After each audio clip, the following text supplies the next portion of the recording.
Hahanguin natin sa ating mabuting balita sa Ebanghelyo ni San Marcos, Kabanatang 12, mga talatang 18 hanggang 27. Noong panahong iyon, may ilang Saduceo na lumapit kay Jesus.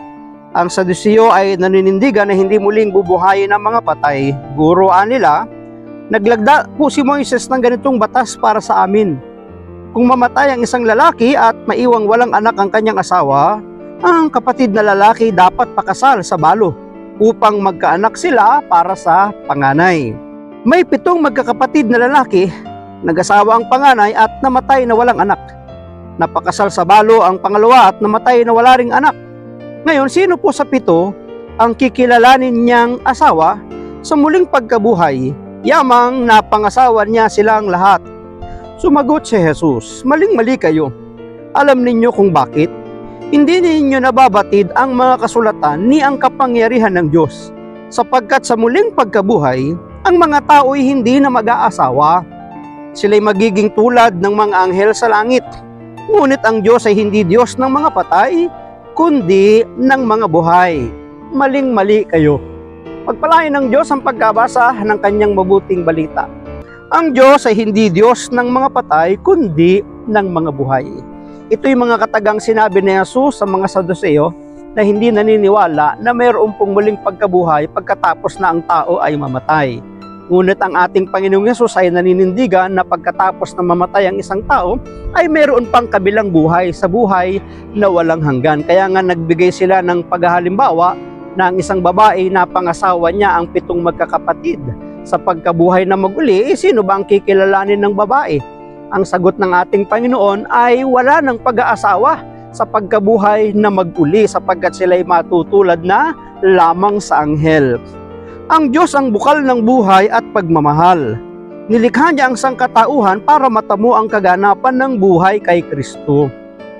Taliwas sa paniniwalang ito, inaakala ng mga Saduceo na matapos ang buhay ng tao sa kamatayan ay wala na. Sapagkat para sa kanila, game over kapag ang isang tao ay namatay na, tapos na. Hindi nila mapaniwala ang may muling pagkabuhay.